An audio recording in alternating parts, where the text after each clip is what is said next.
Assalamualaikum warahmatullahi wabarakatuh. Selamat pagi semua. Waalaikumsalam, dokter. Selamat pagi, dokter. Okey. Selamat pagi, doktor. Okey, selamat pagi. Nanti cakap kuat sikit ya. Suara saya dengar tak? Dengar, doktor. Dengar, dokter. Dengar. Telefon hari ni cerah kat belakang tu. Okeylah, boleh dengar suara sudahlah. Tak nampak orang pun tak apa. 133.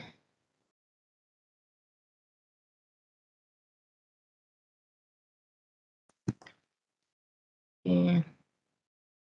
Kamu semua 150 kan? Dah hantar tugasan semua? Dah hantar tugasan belum? Video infografik? Dah, dokter. Sudah. Okey. Nanti saya nak komen sikit ya, kamu punya video and infographic. Sebelum presentation next week. Next week kita mulakan presentation. Okey, saya Puan Afifah Abu Yazid. Saya adalah pensyarah ganti untuk kelas kamu kumpulan R kan? Last kelas. Daripada A sampai R kamu kumpulan last sekali, kumpulan R. Kamu tahu kan pensyarah kamu sekarang berada di Tanah Suci Makkah menunaikan ibadat haji. Ya, satu daripada kewajipan ke atas orang Islam. Kalau yang berkemampuan, digalakkan pergilah. Jadi kita mohon doa kepada Dr. Akram, mudah-mudahan dia doakan kita jugalah. Ya, dapat sampai ke sana satu ketika nanti, insya-Allah. Sebab dah berapa tahun kan PKP yang ramai yang tak boleh menunaikan haji. Jadi tahun ni siapa yang dapat tu rasa sangat gembiralah. Jadi masa tu tak payahlah walaupun kena waktu kelas dan sebagainya, ya boleh di-arrange lah. InsyaAllah saya akan ambil alih kelas kamu sehingga habis semester. Jadi bermaksud saya juga akan memberi markah untuk kamu punya presentation 15 marks and then the rest 45 untuk kamu punya video and infographic. Kan, video infographic dah hantar. Jadi semua tu 60 markah. Kuis kamu 40 markah. Ya, nanti saya akan masukkan dalam online learning dan juga dalam WhatsApp kamu tentang kenyataan kuis yang akan kita adakan pada 21 hari bulan insya-Allah pada minggu hadapan. Pada hari apa ya? Selasa kah? Selasa kah? Ya, dokter. Okey ya. Ya. Jadi kalau ada apa-apa benda nak tanya ke ataupun duk cakap saya seorang-seorang cakap tak buka slide dan sebagainya, kamu terus bagi tahu ya on the spot. Jangan biar ulang tengok saya duk cakap, saya ingat kamu tengok, rupanya apa benda pun tak ada dekat slide. Benda ni kena sama-sama alert ya. Baik, ni siapa ni? Ada nama titik je tak ada nama ni.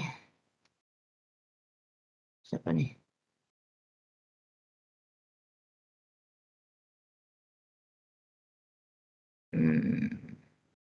Hadirah. Kamu last class sampai bab berapa? Hadirah hadir tak? Last class sampai bab berapa? Ya, doktor. Last class bab berapa berhenti? Oh, bab 6. Bab 6. Bab 6. Okey ya. Bab 6. Maha Matiban. Bab 6 tu tajuk apa? Matiban? Mahatiban. Bab 6 bab tajuk apa? Mana tuan empunya nama? Mana tuan empunya nama? Saya panggil tolong menyut, kata orang Kedah menyut. Ya, saya. Nasuha, kita berhenti bab berapa? Tadi dah jawab. Tak ada juga suara. Tak naklah ngajar seorang-seorang. Ya, Tanzin. Bab 6 tentang apa hari tu? Ya, doktor. Bab 6 epistemologi. Epistemologi. Faham ya epistemologi itu apa? Faham? Saya harap faham sebab kamu akan menggunakan semua domain-domain itu dalam pembentangan kamu ya. Okey, hari ini saya akan masuk bab 7 dan saya akan habiskan bab 8 pada insya-Allah hari Khamis ini. So kita ada 2 bab lagi, yang mana bab ni kalau saya tidak mengajar pun tidak ada masalah. Kenapa? Sebab pelajar boleh mempelajarinya secara kendiri. Okey, tahu tak secara kendiri itu macam mana? Boleh belajar sendiri sebab bahan-bahannya sudah tersedia di dalam online learning dan juga dalam buku kamu ya. Kalau tak faham juga buka video Prof Hazim, kamu buat bersama dengan Nuha Failasuf, kamu juga boleh mendengar dengan detail dalam video tersebut. Apapun disebabkan ini waktu kuliah dan kita ada waktu presentation yang dikhususkan nanti, jadi saya akan buat pemudah cara lah supaya kamu lebih faham tentang topik-topik ini.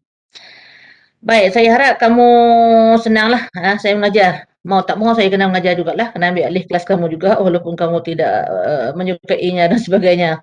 Bermakna saya akan bagi markah untuk kamu punya presentation dan juga video serta infografik. Nanti saya akan sentuh video infografik semua sedikit sebanyak. Okey, kamu kena ingat kamu mempelajari falsafah.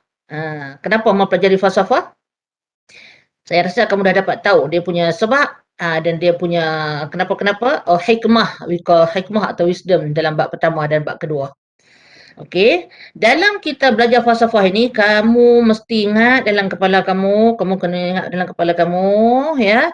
Belajar falsafah perkara penting yang kita perlu bawakan bersama sewaktu kita argue atau kita berhujah. Sebab apa? Sebab falsafah ini adalah ini flashback saja yang belakang-belakang recall balik saja. Falsafah ni adalah untuk orang yang berfikir. Kalau orang gila tak payah berfalsafah ya. Dia berfalsafah ni untuk orang yang akalnya sihat. Sentiasa boleh berfikir. Dan orang yang boleh berfikir ni adalah orang yang normal lah. Macam kita-kita semua ni. Tengok batu kat jalan pun nak fikir. Ya, tengok itu pun nak fikir. Itu adalah otak sihat. Ya. Baik. Jadi otak yang sihat ni kita akan berhadapan dengan masalah. Walaupun masalah tu besar kecil bagi orang lain tapi kadang-kadang besar bagi kita. Walaupun hari-hari benda tu tak jadi masalah tapi bagi kita jadi masalah. Kenapa? Sebab kita ada asah fikiran kita ni, akal kita ni. Dan nak sampai ke tahap cintakan ilmu itu, sukakan sesuatu untuk mencari hikmah, wisdom, ya, terus kebenaran dalam falsafah tu kita kena berfikir. Dan kaedah-kaedah berfikir itu adalah kaedah-kaedah yang melibatkan domain-domain. Apa domain-domain falsafah? Cuba sebut pada saya. Aina Nasuha, Ong Yen Ying, Adibah, Amir Hakimi. Apakah domain-domain falsafah yang perlu ada bila kita buat argumentasi? Cakap, jangan tulis. Cakap. Sebut. Bagi saya dengar. Supaya tidak saya merasai saya bercakap sorang-sorang dengan hantu. Okey, cepat. Apakah domain-domain falsafah yang telah kamu pelajari? Mana suara? Suara mana? Ada orang tak kumpulan ini? Yasmin? Apakah domain falsafah yang telah kamu pelajari? Akhlak. Sorry? Akhlak. Akhlak. Akhlak ni, ya, tapi kita tidak guna menamakan dia sebagai domain yang khusus dalam falsafah. Emosi. Orang lain, cuba. Cakap kuat-kuat sikit. Intelek, doktor. Sorry? Intelek. Intelek. Nampaknya kamu belum jelas. Kita sudah sampai bab 7, minggu depan kita akan habis. Dengar sini ya. Domain-domain falsafah ni ialah sub-sub topik yang kita bincang dalam falsafah. Contohnya logik. Itu domain falsafah. Ya. Psikologi atau insan. Itu domain falsafah. Metafizik juga domain falsafah. Epistemologi juga. Ya, yang sekarang kita pergi kepada tajuk ideologi hari ini. Itu domain falsafah. Kamu kena ingat yang tu.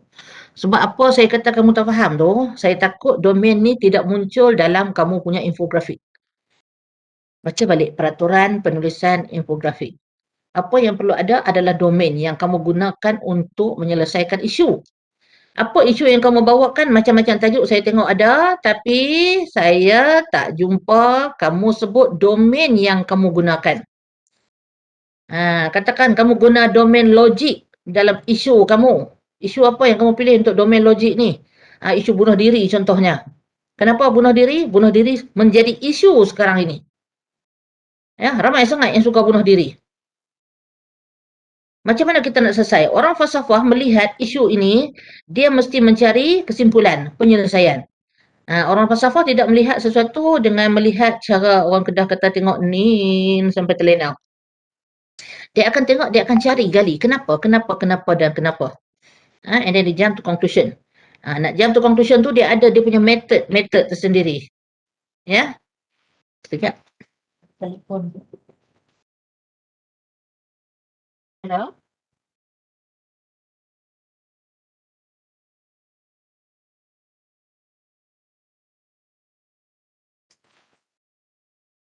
Komputer pula duk jawab. Okey. Nampak ya? Jadi sama ada kamu menggunakan domain-domain yang dipelajari dalam falsafah ni. Nanti saya patah balik. Ikut company. Hari ini kita sambung lagi domain seterusnya dalam falsafah iaitu domain saya nak share dulu. Ini our class today.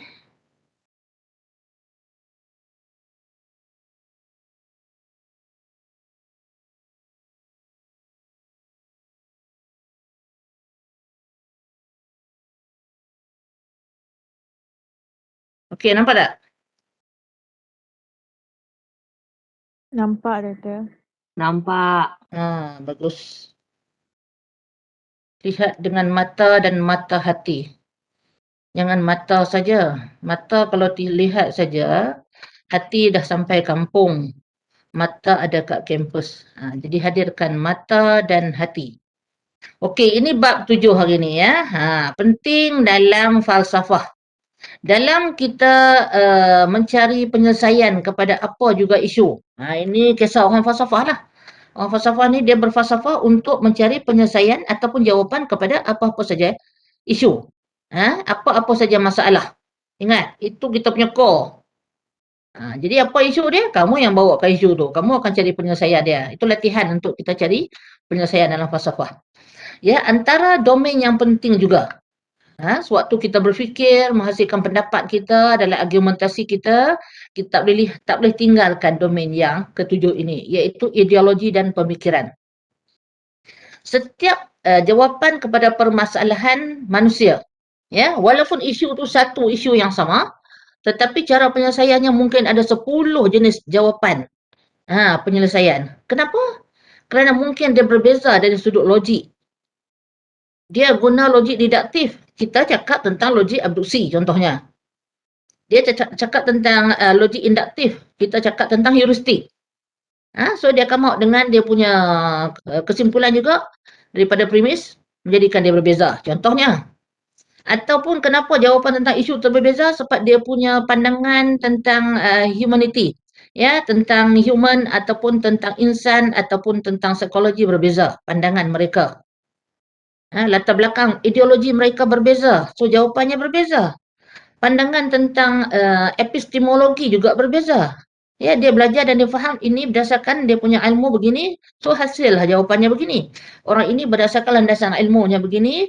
Ideologi pemikirannya begini. Dia menggunakan landasan logiknya begini. So jawapannya begini. Ini semua latihan berfikir. Semua orang berfikir untuk sampai kepada kesimpulan. Walaupun kesimpulan itu mungkin berbeza. Apa yang menyebabkan perbezaan? Mungkin salah satunya disebabkan oleh perbezaan ideologi dan pemikiran. So sekarang kita akan tengoklah. Ideologi dan pemikiran kontemporari ini memainkan peranan yang sangat penting dalam falsafah. Boleh faham apa tu ideologi? Ideologi merupakan sistem pemikiran dan idealisme. Idea, pemikiran, idea yang menjadi dasar. Menjadi dasar sikap kita, pemikiran kita, tindakan kita dalam sesuatu hal, apa benda pun. Hidup kita hari-hari kita memang terlibat dalam bidang politik, ekonomi dan sosial. Bukan bermakna kita tak jadi ahli politik, kita tak termasuk dalam politik. Sekarang kita ditadbir, ya. Kita kena tahu apa kita punya prinsip negara kita contohnya. Itu dalam bidang politik, dalam bidang ekonomi, dalam bidang sosial. Semua ini kadang-kadang ada pergeseran. Kenapa? Sebab kemungkinan ideologi, landasan ideologi itu berbeza. Kenapa ada ideologi komunisme di negara China contohnya? Kenapa ada ideologi kapitalisme di barat contohnya? Kenapa di Islam ada ideologi Islam? Ini semua mendasari dia orang punya politik, ekonomi dan sosial. Itu penting tu. Sangat penting. Tajuk kamu buat ada tak? Kamu menggunakan ideologi. Isu yang tu. Kita akan tengok hari ni tentang ideologi-ideologi yang penting ni. Yang pertama, modernis. Fahaman, ideologi, fahaman, kita guna fahaman untuk kita kaitkan dengan ideologi lah. Fahaman modernis, pasca moden, relatif, keagamaan. Ini yang penting. Kita akan tengok satu-satu. Ini mewarnai, dia panggil istilah dia mewarnai sebahagian daripada zaman yang ada dalam dunia ini. Dan mungkin menjadi sebahagian daripada landasan pemikiran sistem politik, ekonomi, sosial dalam kelompok negara-negara tertentu. Perbezaan-perbezaan latar belakang ideologi. Modernis, pasca moden. Kalau moden, of course kita tahu zaman moden. Pasca moden, selepas moden. And then fahaman relativisme yang juga berlaku yang kita tidak sedar dia wujud sebenarnya. Dan satu lagi aspek keagamaan. Okay, one by one. Kita go. Okay, ini fahaman modernis. Moden, pernah dengar kan zaman moden? Engkau ni kolot lah. Kolot lawan moden. Pandangan kolot dengan pandangan moden juga ada background. Dia punya ideologi tersendiri. Orang ini mungkin berpandangan moden tu sesuatu yang kita kata up to date. Memanglah up to date kan. Bagi dia up to date. Tapi bagi orang yang tak moden ini, tradisional ni, dianggap itu yang up to date. Kenapa berlaku pelanggaran dari segi kefahaman itu? Sebab background, ideologi yang berbeza. Kalau kamu dapat tangkap benda-benda itu, kita akan faham kenapa ada perbezaan. Pergeseran. Argumentasi yang tidak habis-habis dalam dunia di antara manusia ini. Okay? Fahaman moden bertapak di barat sejak abad ke-18. Ahli falsafah, kalau kamu tengok nama-nama seperti Immanuel Kant, John Locke dengan David Hume, ini semua adalah tokoh-tokoh pemodenan di barat. Kemudian diteruskan lagi oleh golongan positivism, logical dan juga Karl Popper. Karl Popper ni dia ada satu lagi yang bersamaan dengan moden juga, dia panggil positivisme logik. Logik yang positif berkaitan dengan sains. Okey, ini adalah gerakan enlightenment ataupun gerakan pencerahan. Kamu kena nampak kan perbezaan pencerahan, gerakan enlightenment maksudnya dark age sebelum zaman abad ke-18. Orang moden mengatakan, fahaman modernis mengatakan dulu zaman gelap, sekarang zaman terang. Apa yang menyebabkan gelap terang ini? Ada satu faktor bagi mereka, iaitu kajian sains. Kajian sains menjadi neraca bagi mereka bahawa mereka telah masuk ke zaman, dia panggil zaman moden. Sebelum tu dia panggil tak moden, traditional, orthodox. Why? Because ada satu benda yang mereka cuba kesampingkan, iaitu faktor keagamaan. Jadi agama dalam zaman pertengahan di barat itu adalah antara zaman transisi. Kalau kamu belajar dalam bab 4, bab ideologi, bab insan, kamu akan jumpa. Pun kalau kamu celiklah bila diajar tengok balik, baca balik. Semua ni ada kaitan antara bab-bab ni Jadi dalam zaman moden ni, penentuan kebenaran satu-satu benda tergantung kepada akal yang rasional. Rationality ni sangat-sangat penting dalam zaman moden.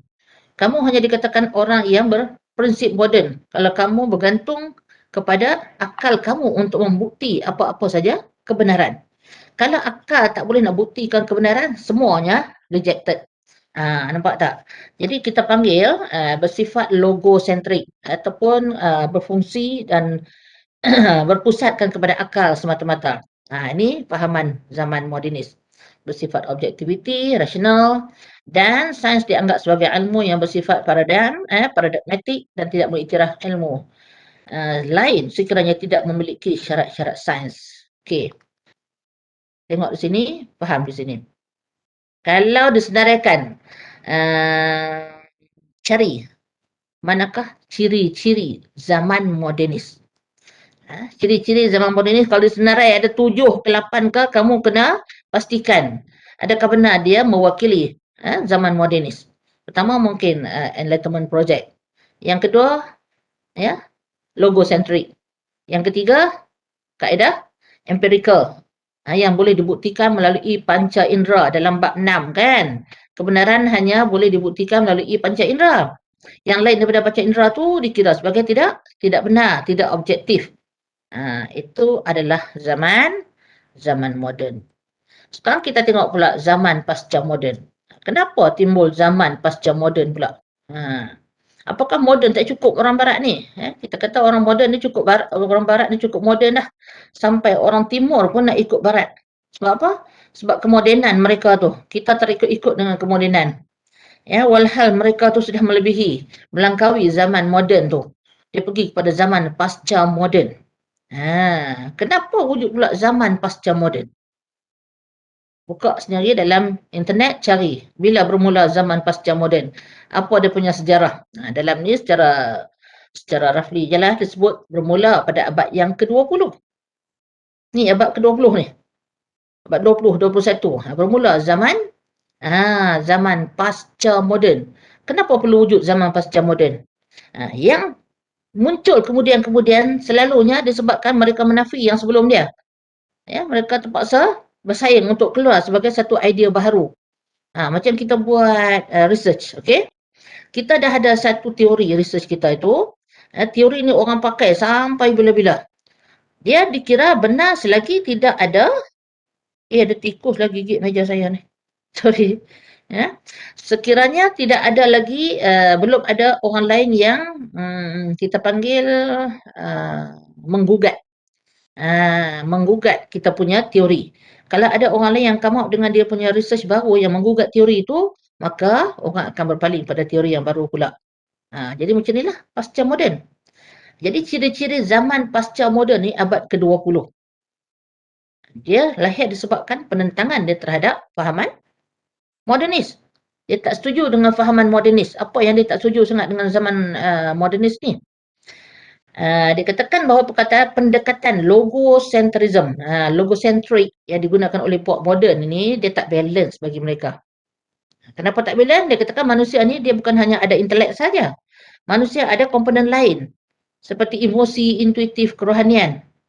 Kalau kamu belajar bab 4, kamu akan jumpa yang ini. Ya. Bagaimana fahaman tentang manusia dalam zaman, 4 zaman. Tengok balik dalam kamu punya slide. Ya. Jadi mereka menolak sains secara totok. Bagi mereka kebenaran itu bukan hanya melalui empirical semata-mata, tetapi faktor ataupun elemen lain yang ada dalam diri manusia. Ini sebenarnya yang ada dalam Jerry kita tu. Okey? Jerry dalam falsafah pendidikan kebangsaan. Ada intelek. J for jasmani. E for emosi. R for rohani and I for intellect. Jadi semua itu adalah komponen yang ada dalam diri manusia. Manusia kalau dia hanya ada kepala saja, lebih baik kita ciptakan, lebih baik Allah ciptakan apa? Robot saja. Sebab robot ni intelek dia memang hebat. Dia tak akan lupa kalau dia kita operate dia dalam tu, ya. Benda itulah dia akan ingat. Manusia ni dia lupa, tetapi dia tidak ada perasaan. Walaupun rupanya mungkin macam kita, ya. Dia tubuh badan macam kita, tapi dia tidak ada darah, tidak ada roh, tidak ada emosi dan sebagainya. Bagi golongan pasca moden, manusia ni dia kena balance semua. Dalaman dan luaran. Bukan hanya intelek. Jadi dia tolaklah. Memberontak terhadap konsep logocentrism. Dia juga menolak sains sebagai ilmu yang paradigmatik. Mempersoalkan objektivitas sains dan juga mengandungi aspek-aspek bukan rasional. Ya, dia ada aspek-aspek bukan rasional dalam sains sebenarnya. Dan bagi golongan pasca moden ini, ya, ilmu dalam pasca moden ini dipengaruhi oleh faktor-faktor yang lain. Seperti pertimbangan estetika, sosiologi, dan semua ini bersifat rasional. Bagi mereka rasional itu bukan hanya kepala. Rasional itu sebenarnya dalaman. Ya, kadang-kadang sebab itulah di barat, ya. Kalau kita tengok zaman pasca moden ini, ada pengenalan terhadap subjek psikologi. Ya. Kalau zaman sains dulu memang tak dipentingkan psikologi. Tapi zaman barat sekarang ada school of psychology dekat barat. Ya, dia punya sarjana-sarjana yang mengkaji psikologi. Macam mana kita nak measure psikologi? Kalau benda bolehlah kita measure kan, pembaris ambil ukur jarak jauh, tapi dalaman telah lahirnya kelompok dalam zaman pasca moden yang create ilmu-ilmu yang mengambil kira not just IQ but juga EQ. EQ tu yang penting. Sebab EQ ni memandu IQ yang sihat. Jadi ini dia punya kita panggil prinsip-prinsip pasca moden. Dan golongan konstruktivis sosial. Ada satu kelompok yang buat kajian dalam pasca moden ini yang mengatakan ilmu itu adalah satu konstruk yang dikaitkan dengan kepentingan masyarakat ataupun pandangan masyarakat. Ilmu, kita tahu knowledge ya. Kalau knowledge menurut zaman moden adalah ilmu sains semata-mata yang boleh dikaji. Tetapi ilmu menurut pasca moden ini, saya nak tunjuk perbezaan dua tu ya. Dia adalah satu konstruk yang dikaitkan dengan humanity, dikaitkan dengan sosial, ya, bukan ilmu itu semata-mata. Apa contohnya? Baik, tengok yang ni.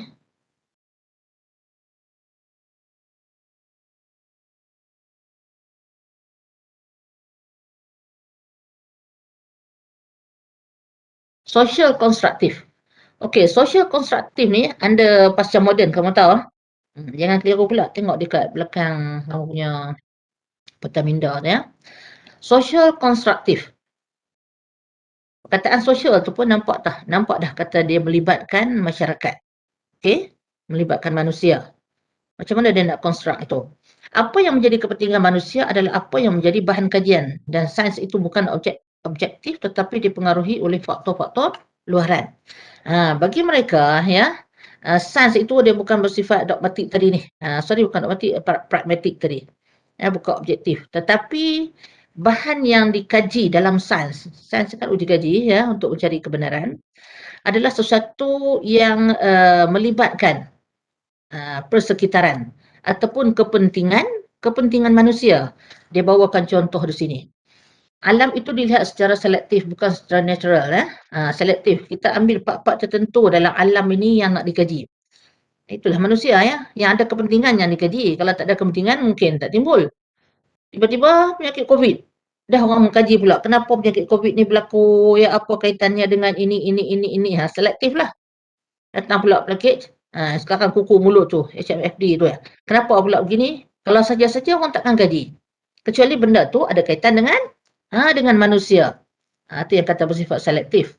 And then dia menggunakan, ada seorang penulis konstruk sosial ni, bagi dia mengkaji tentang sejarah perubatan. Okay, dalam sejarah perubatan itu, dia mengatakan, dia bukan mengkaji perubatan, tapi sejarah perubatan. Ya, bagaimana ahli sains ya, menggunakan perkataan-perkataan yang kita panggil menyokong kehidupan manusia. The word serangan. Perkataan serangan tu, itu bukan perkataan yang disedari oleh bakteria. Maksudnya bakteria tu tak tahu pun kata dia tu menyerang. Contohlah, kita pun tak tahu apa bakteria tu, dia punya kisah dia lain yang telah jadi oleh Allah adalah hikmah-hikmahnya tu. Tapi serangan bakteria tu datang dengan gerombolan macam COVID-19. The word serangan itu, dia pinjam daripada konstruktif sosial. Manusia selalu menggambarkan sesuatu yang berbondong-bondong, yang berpusu-pusu, mendesak. Itu adalah gambaran serangan. Jadi digunakan perkataan serangan bakteria. Jadi dimasukkan konstruk sosial dalam kajian perubatan sains. Okey? Begitu juga teori Darwin dalam bidang biologi. Theory of evolution by natural selection dipengaruhi oleh keadaan masyarakat sekitar. Masyarakat sekitar itu mempengaruhi. Kenapa dia mengkaji? Mungkin ada elemen-elemen tertentu dalam manusia yang mana elemen hayawaniyah ataupun kita panggil elemen kebinatangan ada dalam diri manusia. Kajian-kajian dibuat oleh Darwin dikaitkan bahawa manusia ini asalnya daripada beruk pula.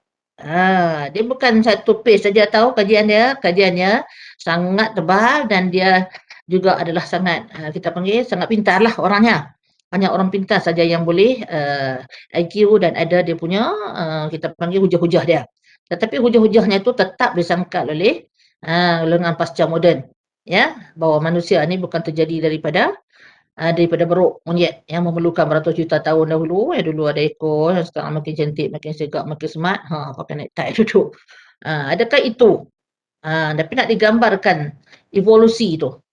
Evolusi itu adalah evolusi manusia. Manusia ni ada evolusi. Jadi digambarkan evolusi itu dalam kejadian alam ini. The word. Okay. And then keadaan masyarakat boleh mempengaruhi pemikiran biologi. Pemikiran biologi. Okey. Biologi satu bidang sains, tetapi dia ada sejarah dan pemikiran sendiri dalam aspek biologi. Kamu boleh bacalah hal-hal ini. Yang makna kata di sini ialah yang mengkajinya adalah manusia. Satu hal kita kena tahu. Ya, sama ada dia moden atau pasca moden, yang mengkaji adalah manusia. Jadi manusia ni dia takkan dapat lari daripada contoh yang ada di sekitar dia. Dia akan jadikan contoh-contoh yang ada di sekitar, sekeliling dia, sama ada manusia, haiwan, binatang sebagainya, sebagai satu daripada uji kaji dalam bidang sains. Jadi of course lah bukan melibatkan intelek, otak semata-mata, tetapi aspek-aspek sosial. Ini golongan konstruktif. Okey. Baik, relatif. Apa pula relativisme ni? Ini juga dalam kontrak sosial. Kontrak sosial, social constructivity ya. Relativism. Pernah dengar kataan relativism? Kita tahu relatif saja kan. Tetapi relativism ni satu ism, satu ideologi yang muncul bersama-sama dengan golongan pasca moden. Apa yang diperjuangkan oleh mereka? Mereka menumpukan tentang the theory of existence, teori kewujudan. Kamu kena ingat ya, dalam bab 3 contohnya, bab apa lagi ya, keseluruhan bab. Kalau kamu tengok bab metafizik, yang lebih jelas dalam bab metafizik dah belajar kan. Macam mana theory of existence satu-satu benda itu. Katakanlah ini kerusi, kita buang warna kerusi, kita buang bau kayu kerusi, kita buang bentuk kerusi, kita buang semua. Okey? Jadi apa yang wujud sebenarnya? Adakah masih wujud? Nampak tak? Orang falsafah dia melihat sesuatu yang bukan zahir, tetapi sesuatu yang lebih dasar. Yang lebih dasar. Mungkin tak tengok manusia pun. Kau cantik ke, jadi ratu cantik ke, itu semua.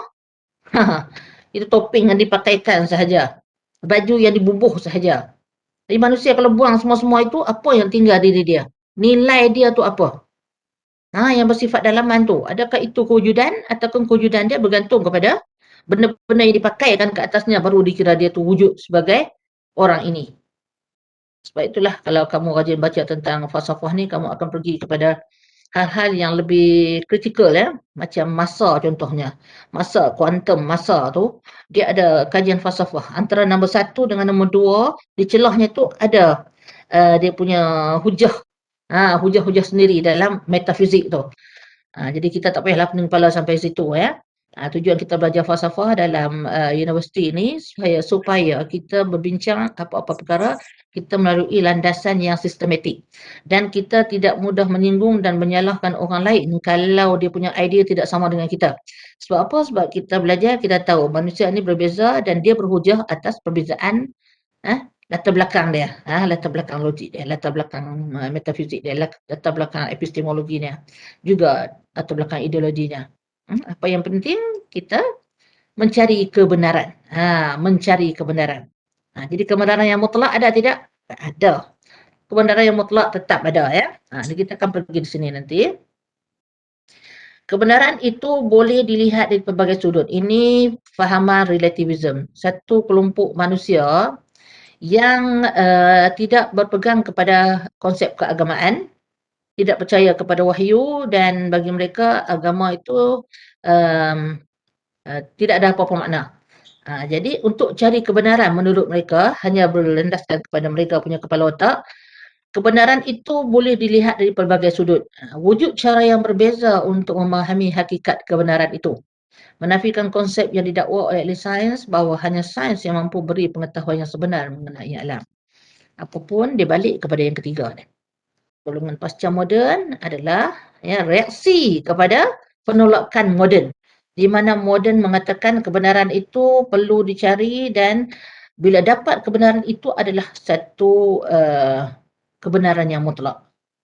Mutlak sebab melalui kajian. Contohnya mereka mempertahankanlah kajian tu. Tapi bila datang kelompok pasca moden yang mempunyai pandangan idealisme atau kita panggil ideologi relativism ni, mereka nak menolak.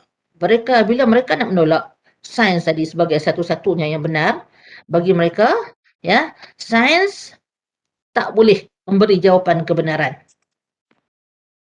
Jadi siapa pun boleh benar. Ya, siapa pun boleh buat kebenaran. Apa yang kamu buat, kamu mungkin boleh anggap itu sebagai kebenaran. Sebab kebenaran ini adalah sesuatu yang relatif. Sesuatu yang relatif. Semua orang dapat berfikir ia adalah benar. Baik, kita tengok di sini. Ini kritikan.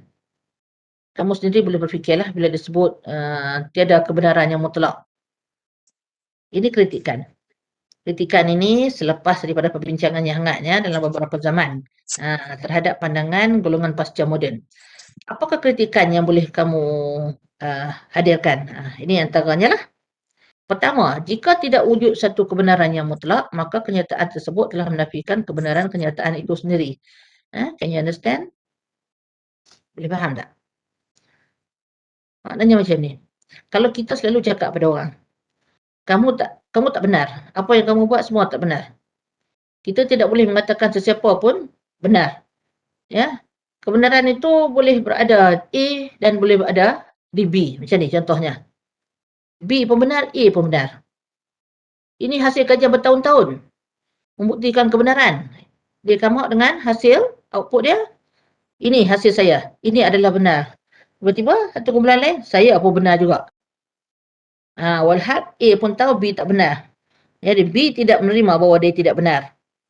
Dia tetap mengatakan tiada siapa pun yang benar. Okey, ini nak reflect kepada ayat pertama ni. Bila dia berucap macam tu, maksudnya apa sahaja yang dikemukakannya oleh golongan pasca moden pun mungkin tidak benar.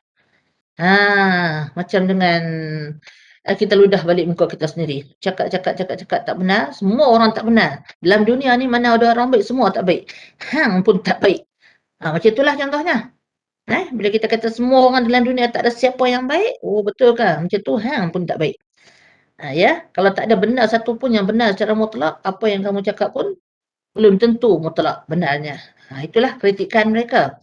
Yang kedua, fahaman yang mengatakan bahawa Tuhan itu wujud boleh diterima. Tetapi at the same time, Tuhan tidak wujud juga boleh diterima.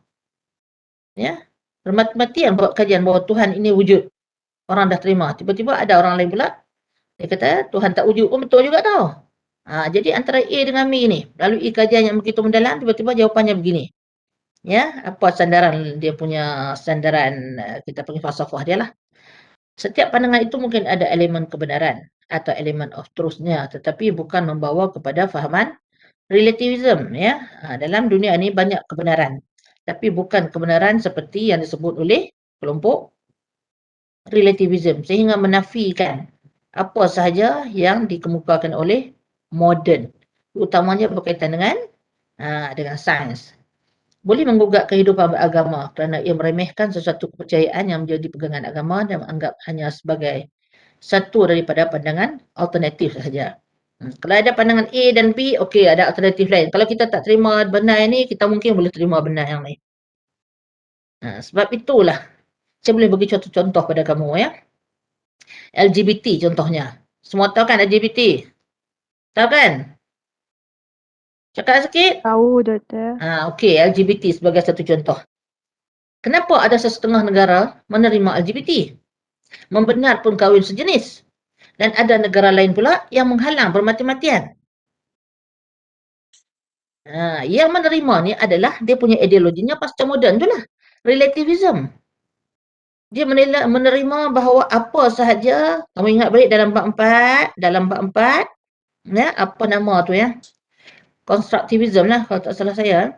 Satu kelompok ideologi yang mengatakan manusia ini lahir tanpa pegangan. Apa-apa pegangan. Manusia harus mencari sendiri pegangan hidupnya. Jadi apa yang dia dapat dalam hidup itu adalah kebenaran yang dia dapat. Jadi manusia tidak boleh menyalahkan orang lain dan dia pun tak akan menyalahkan orang lain tak boleh menyalahkan dia atas apa yang dia dapat. Ni kepala otak relativism lah, pasca moden punya kepala otak. Ya. Jadi kita tak boleh nak salahkan mereka sebab itu yang mereka cari, itu yang mereka dapat dan mereka senang dalam keadaan begitu. Bagi mereka itu adalah benar. Boleh. Sebab ideologinya berdasarkan kepada metafizik negara itu macam mana. Ideologinya ideologi apa. Ya. Dia punya fahaman tentang logiknya bagaimana. Bagaimana negara-negara di Asia mereka mungkin menolak LGBT itu.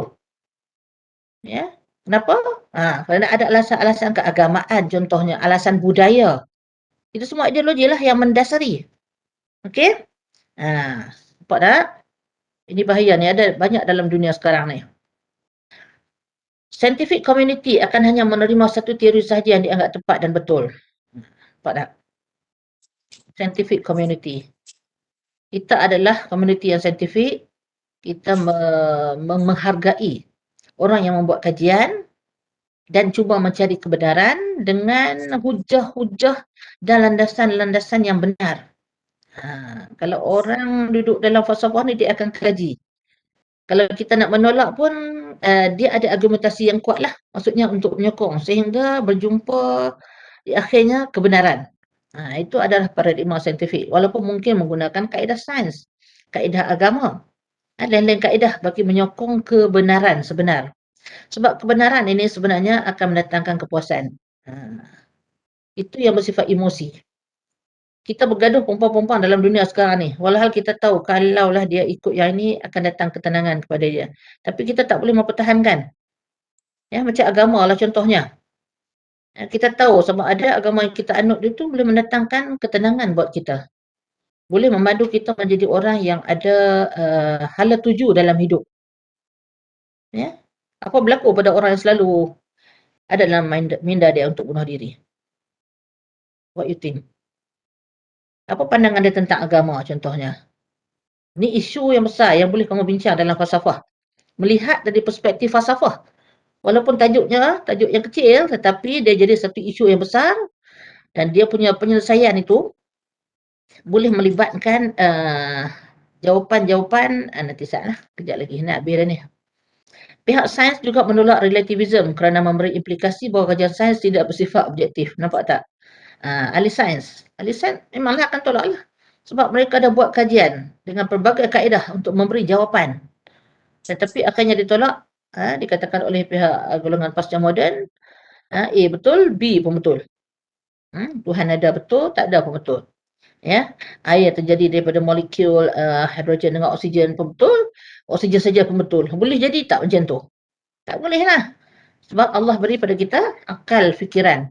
Akal fikiran ini perlu dipandu oleh wahyu. Kalau ada ideologi, apa sandaran ideologi yang kita pegang?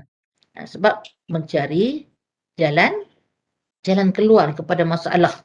Dunia sekarang semakin banyak masalah, pelik-pelik punya masalah.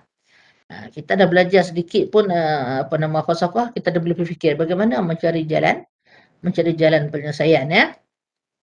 Okey, satu lagi adalah fahaman agama. Ingat tadi ya, dia ada moden, pasca moden, relativism ni masuk dalam pasca moden lah.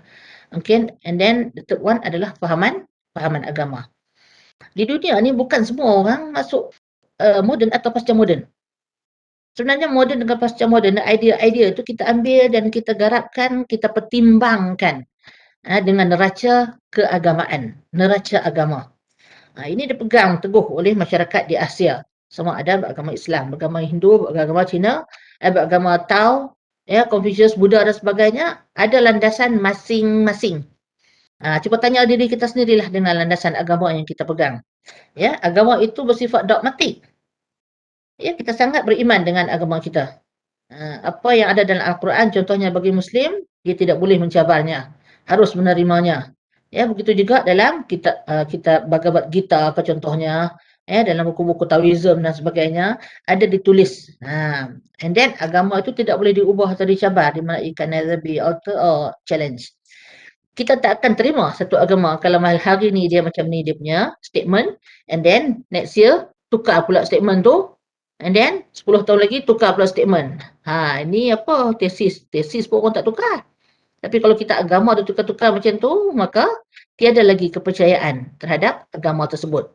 Okey, dan penerimaan agama haruslah bersifat mutlak and absolute. Absolute mutlak benar. Sebab tu kena yakin dengan agama. Keyakinan pada agama tu akan disokonglah oleh faktor-faktor yang menyokong kebenaran dia. Tak boleh diragui. Dan kebenaran adalah mutlak dan tidak boleh diragu atau disangsikan. Ini berbezalah dengan fahaman moden dan pasca moden. Sebab dalam keagamaan ini, ya, kalau dalam moden itu dia menggunakan akal, agama pun menggunakan akal. Tetapi ada elemen-elemen metafizik yang tidak mungkin tidak dapat digarap oleh golongan modernis yang anggap itu ideologi mutlak dia, kalau tak dapat dibuktikan melalui kajian empirikal, melalui 5 deria tu rejected. Itu tak betul lah. Sebab dalam fahaman keagamaan ada perkara yang tak dapat ditanggapi dengan panca indera. Tetapi diterima dengan amannya oleh jiwa dan hati. Ini juga adalah sebahagian daripada komponen yang dipercayai dalam postmodernism, bahawa manusia ni bukan hanya intelek, dia ada jiwa, dia ada emosi, dia ada intuisi. Semua ni memandu manusia untuk mencari kebenaran, bukan untuk bergaduh dan menolak dengan penuh keangkuhan lah. Harap kamu faham. Okay. So, dia punya conclusion, aliran ideologi begitu mempengaruhi kehidupan seseorang.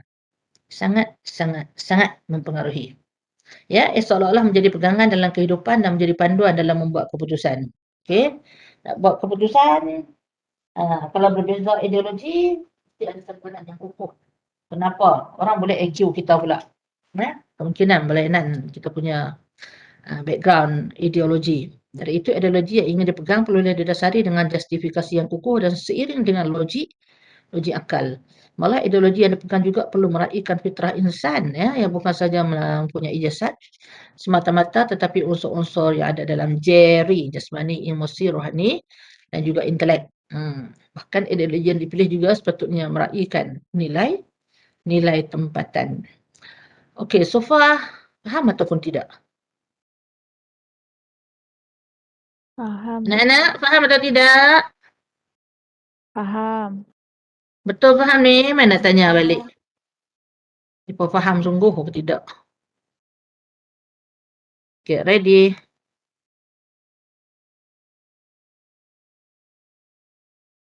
Mana dia? Amir Hakimi. Amir Hakimi? Ada depan laptop tak? Amir Hakimi? Ya, Doktor. Ada. Okey. Amir Hakimi faham tak? Faham tak saya ajar tadi? Cepat sangat ke? Tak faham boleh balik baca. Ya? Faham Doktor, tapi macam Doktor laju sangat sikit lagi. Laju okeylah. Saya tak boleh slow dah. Saya tengok masa ni. Balik baca semula.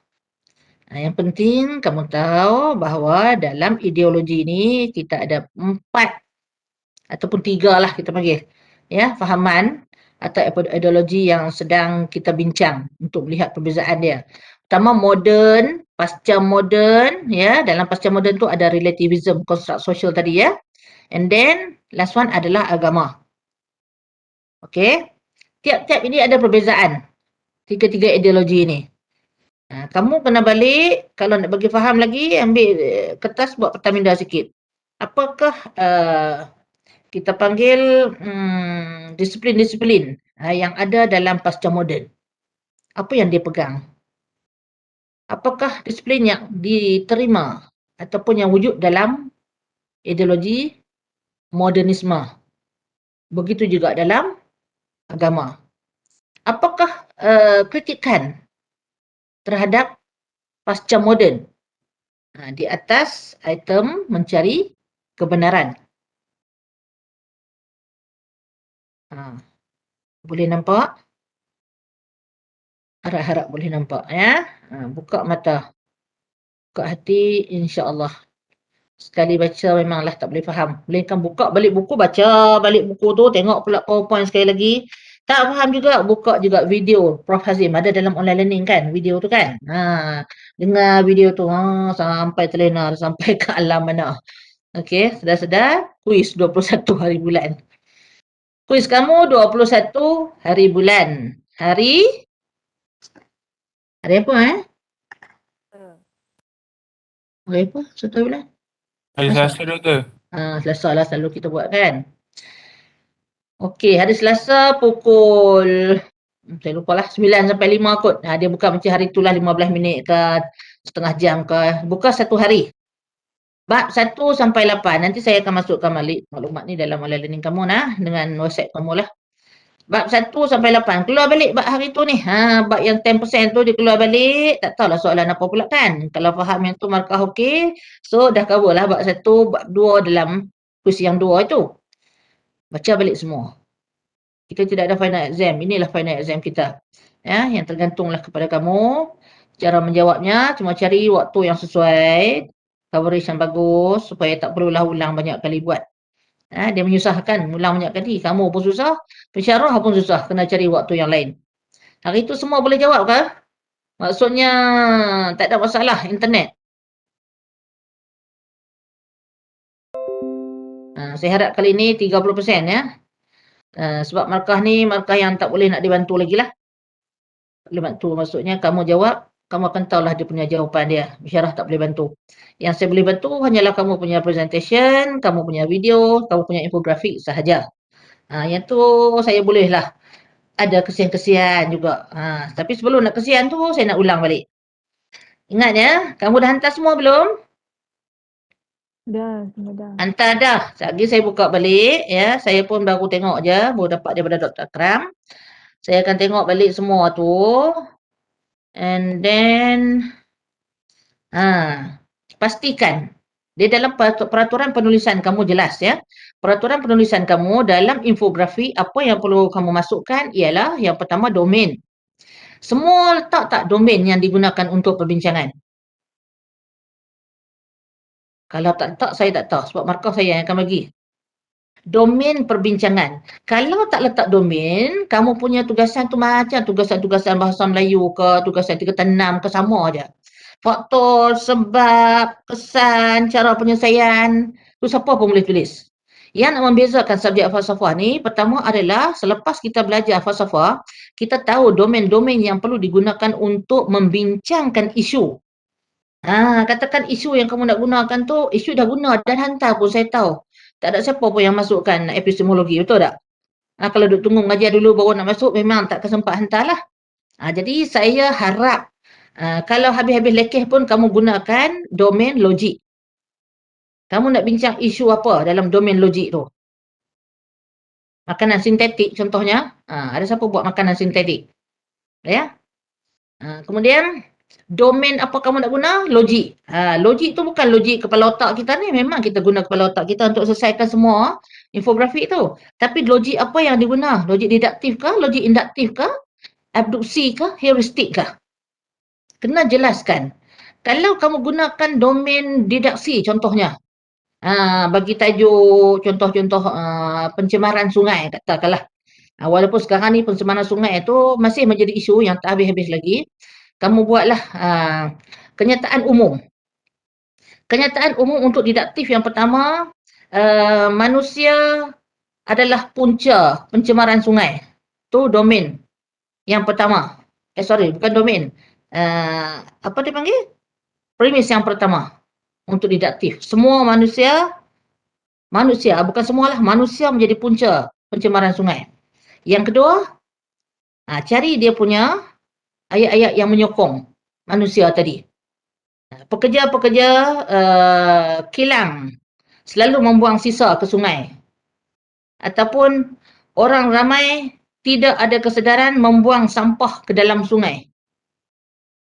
Jadi konklusinya apa? Konklusinya menyokong yang tadi. Manusia punca kerosakan sungai. Ya.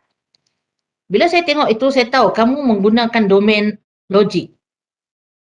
Jadi cara kamu mencari penyelesaian itu mestilah sesuai dengan dengan kaedah logik tadi.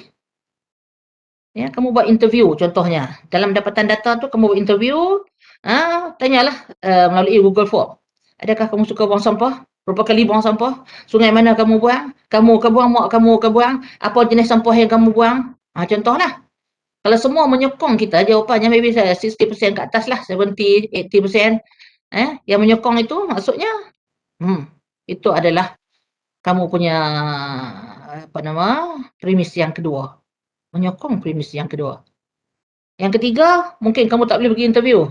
Kamu bacalah internet ke, bacalah surat khabar ke, apa-apa saja yang memang menunjukkan ya sungai tercemar ni banyak oleh kilang-kilang. Apa kilang yang pernah berlaku di mana, negeri mana, Johor ke, apa ke mana. Senaraikan semua itu, ini kami dapat hasil daripada faktor-faktor. Jadi menyokong kamu punya premis yang kedua contohnya. So, konklusinya, kita dapatlah jawapan. Boleh tengok jawapan begitu saja? Kena buat penyelesaian. Saya yakin memang kamu buat penyelesaian. Saya tengok ada jalan penyelesaian. Tetapi penyelesaian kamu tidak menggunakan kaedah falsafah pendidikan kebangsaan ataupun rukun negara. Itu ada kan dalam kaedah penulisan kan? Saya nak ingatkan balik sebab ada dalam penulisan.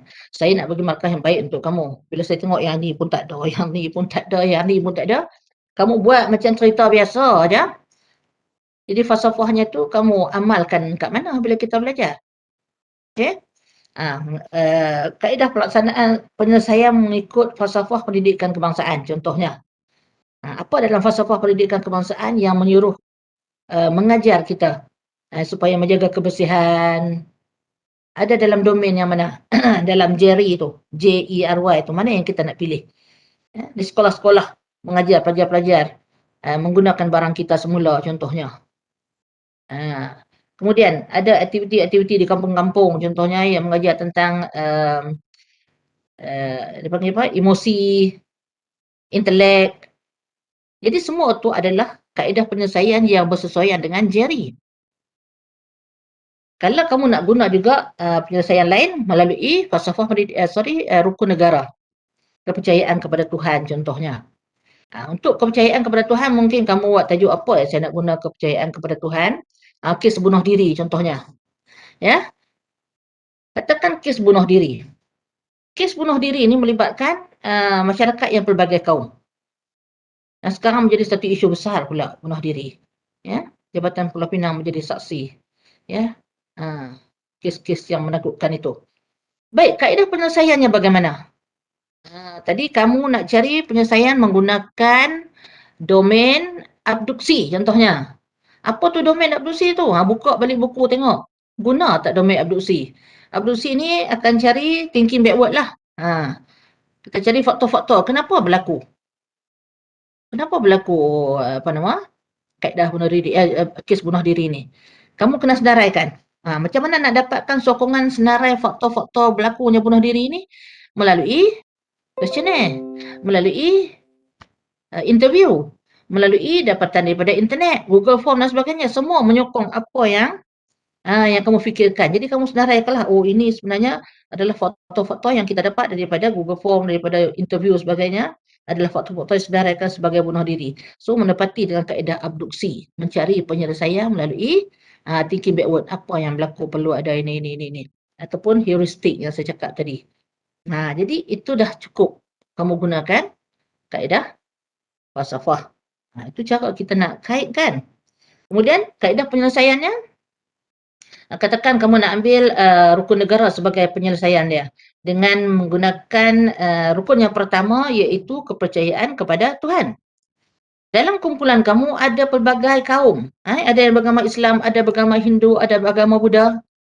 Kamu boleh lontarkan idea kamu, apa yang ada dalam agama kamu. Yang boleh mendidik manusia agar tidak melakukan bunuh diri. Apa saranan dalam agama? Sebab ini ada dalam rukun negara kita, kepercayaan kepada Tuhan. Bila seseorang tu percaya kepada Tuhan, apa saja kerja dia buat, dia mesti kaitkan dengan Tuhannya. Kalau Tuhan tidak benarkan, jangan buat. Ya, kalau ada rasa dalam Buddha contohnya, hidup kita selalu ditimpa oleh rasa tidak puas hati ataupun rasa sengsara disebabkan oleh nafsu, apa yang Buddha ajar? Apa yang Buddha ajarkan? Ya, untuk bebaskan diri daripada nafsu. Adakah bunuh diri? Tidak. Bebaskan kehendak-kehendak duniawi contohnya. Bagi saranan kamu. Jadi ia menepati falsafah pendidikan kebangsaan ataupun rukun negara. Jadi saya tengok tu, mereka ni faham ya bagaimana mengaitkan domain-domain dalam falsafah dan penyelesaian rukun negara dan falsafah pendidikan kebangsaan dengan tajuk isu yang mereka bawakan. Jadi saya nak tanya sekarang di sini, semua buat tak macam tu? Tak, doktor. Siapa yang buat? Saya tak buka tengok lagi, tapi saya tengok semua ada hantar lah. Kami tak buat macam tu. Buat. Semua buat karangan biasa saja. Kami buat Introduction, definisi, punca, faktor penyelesaian. Jadi tak sampailah matlamat kita belajar falsafah. Nampak tak? Doktor, Ha. kalau tak buat dalam info tapi dekat presentation nanti kalau masukkan yang tu boleh? Presentation yang masukkan boleh, saya akan nilai dalam presentation. Tapi kalau nak buat semula pun saya benarkan. Ambil balik yang tu, tambah dalam tu. Boleh. Jadi tambah sedikit saja. Tapi dia punya elaboration tu kamu akan explain detail dalam pembentangan nanti. Baik. Faham tak? Baik, doktor. Sebab markah infografik markah asing. Kalau tengok infografik tak ada benda tu, jadi potonglah markah. Walaupun ada rubrik-rubrik lain lah. Rubrik kerjasama apa semua tu saya akan nilai lah. Itu dalam pembentangan pun ada, dalam video pun ada. Video pun pastikan video 3 part tu mesti ada. Yang pertama, macam mana kamu gather sekali ya. Gather untuk dapatkan jawapan tajuk yang kamu nak pilih. Part tu macam mana kamu dapatkan maklumat untuk isi dalam kamu punya penulisan. Cara mendapat kumpul maklumat. Dan yang ketiga adalah cabaran. Saya rasa semua tu jelas tertulis kot dalam peraturan kan. Cuma kamu tak tanya apa syarah kamu. Pakai main buatnya. Jadi markah tu boleh lah saya bagi. Taklah gagal ya. Tapi kita nak supaya puas hati apa yang kita belajar tu sampai dengan matlamat. Itu saja. Okey. Okey, dan untuk makluman kamu, saya akan ambil attendance kamu dalam Webex lah. Sebab saya tak boleh scan. Ya. Unauthorized saya tak boleh scan sebab pensyarah kamu punya kelas. Jadi saya akan gunakan saya punya ni, dia tak tally dengan tu. Jadi jangan bimbang. Saya akan add lah nama-nama yang ada hadir hari ni. InsyaAllah. Tapi lebih baik tunggu sampai habis lah. Jangan keluar kalau tidak ada apa-apa hal ya. Supaya kamu dapat faham apa yang saya jelaskan ni. Okey, jumpa lagi ya pada hari Khamis ini untuk kelas terakhir sebelum kita berjumpa. Presentation pada minggu depan, saya akan masukkan peraturan presentation macam mana semua dalam online learning dan juga grup WhatsApp lah. Okey nah? Baik, terima kasih. Assalamualaikum warahmatullahi wabarakatuh. Doktor, attendance tu doktor add manual lah. Saya add manual je lah. Ya, saya add manually. Memang tak akan boleh scan sampai habis kecuali ada sistem yang lain nanti. Untuk yang doktor cakap boleh bawa balik tu sampai bila tarikhnya? Sebelum presentation minggu depan. Sempat tak? Okey. Kalau tak sempat, selepas kuis. Okey, boleh. So maksudnya kalau kita dah betulkan yang kita punya infografik, yang video tu kita kena betulkan sekali lah kan? Ya, kena betulkan sekali lah. Dua benda tu ada. Yang penting infografik lah. Okey, baik doktor. Terima kasih. Video tu nak buat balik susah. Ya, video saya tak tengok benda-benda tu. Benda-benda tu tak muncul dalam video. Video hanyalah proses menghasilkan. Nak tengok kolaborasi kamu ya antara ahli kumpulan tu bekerjasama atau tidak, itu saja. Doktor nak tanya, Kalau kita ada 10 orang kan, 2 orang yang present boleh kan? Boleh. Okay, thank Tapi you. semua yang present hari tu mesti buka video, mesti ada di situ. Okay, bro. Faham tak? Cuma yang bercakap tu up to your group lah. Macam mana kamu punya konsensus. Kalau rasa seorang saja nak cakap, seorang sajalah. Itu dipersetujui. Saya kira ia sebagai satu keputusan ahli kumpulan. Boleh kan? Okey. Baik, terima kasih. Assalamualaikum warahmatullahi. Jumpa lagi. Bye. Terima kasih doktor. Terima kasih, doktor. Thank you, doktor. Baik.